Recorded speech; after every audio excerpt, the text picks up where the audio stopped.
নমস্কার বন্ধুরা, মাই kitchen with village ফুডে আপনাদের স্বাগত। আজকে আমি ফুলকপির পকোড়ার একটি দারুণ রেসিপি আপনাদের সাথে শেয়ার করতে চলেছি। আপনারা একটু স্কিপ না করে পুরো ভিডিওটি দেখতে থাকুন। প্রথমে আমি একটি বড় সাইজের ফুলকপি গ্রেট করে নিয়েছি এবং এখানে ধনেপাতা কুচি, টমেটো কুচি, পেঁয়াজ কুচি, কাঁচা লঙ্কা কুচি, আদা রসুন বাটা, একটি ডিম নিয়ে নিয়েছি। প্রথমে আমি ফুলকপির পকোড়ার জন্য গ্রেট করে রাখা ফুলকপিটা হালকা করে শুকনো কড়াইয়ে নেড়ে 2 থেকে 3 মিনিট মতন নেড়ে নিয়ে ভাপিয়ে নেব। শুকনো শুকনো করে নেড়ে নিতে হবে এবং তারপর আমি দেখুন শুকনো শুকনো করে 2 থেকে 3 মিনিট নেড়ে নিয়ে একটি জায়গায় ঢেলে নিচ্ছি। এবার আমি এর মধ্যে একে একে পেঁয়াজ কুচি, আমি এখানে একটি বড় সাইজের পেঁয়াজ নিয়েছি, সব পেঁয়াজ কুচিগুলো দিয়ে দিচ্ছি এবং এবারে আমি রসুন কুচি দিয়ে দিলাম, আদা বাটা দিয়ে দিচ্ছি। এবার এখানে আমি একটি বড় সাইজের টমেটো নিয়েছি এবং টমেটো কুচিও দিয়ে দিলাম। টমেটো আমার দেওয়া হয়ে গেছে।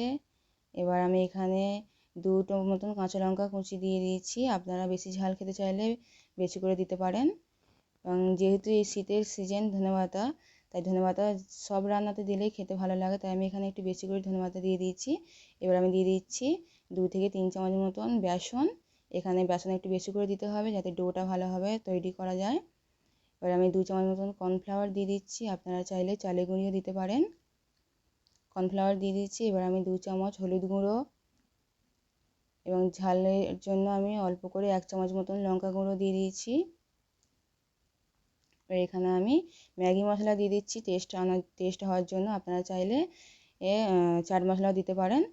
জিরে গুঁড়ো ও পরিমাণ মতন নুন দিয়ে এবার আমি একটু কালো জিরে দিয়ে দিচ্ছি। কালো জিরে দিলে পকোড়া ভালো টেস্ট হয়।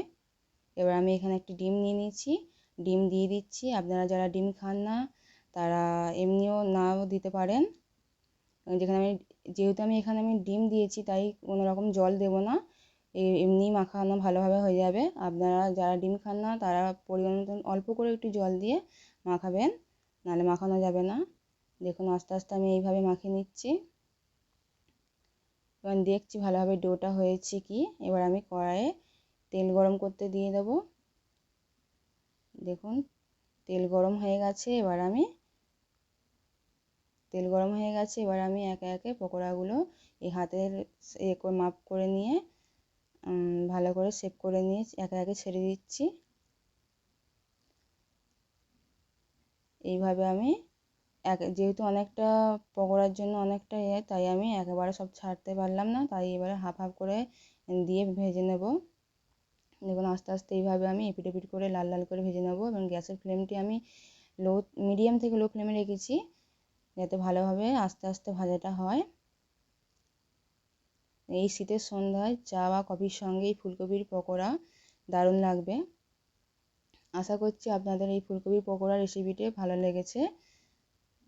আপনারা অবশ্যই বাড়িতে একবার বানিয়ে দেখবেন এবং কমেন্টে আমাকে অবশ্যই জানাবেন আপনাদের কেমন লেগেছে এই রেসিপিটি। এবং আপনারা যদি আমার এই চ্যানেলে নতুন হয়ে থাকেন অবশ্যই চ্যানেলটিকে সাবস্ক্রাইব করে দেবেন এবং লাইক কমেন্ট শেয়ার করতে ভুলবেন না।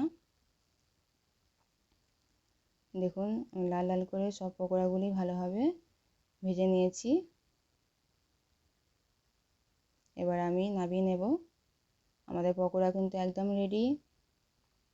এই গরম গরম পকোড়া সন্ধ্যায় চা বা কফি এরকম সস দিয়ে দারুণ লাগবে। দেখুন আমি কিন্তু ভালোভাবে ফাটিয়ে আপনাদের দেখিয়ে দিচ্ছি কি সুন্দর ভিতরটা ভাজা হয়েছে।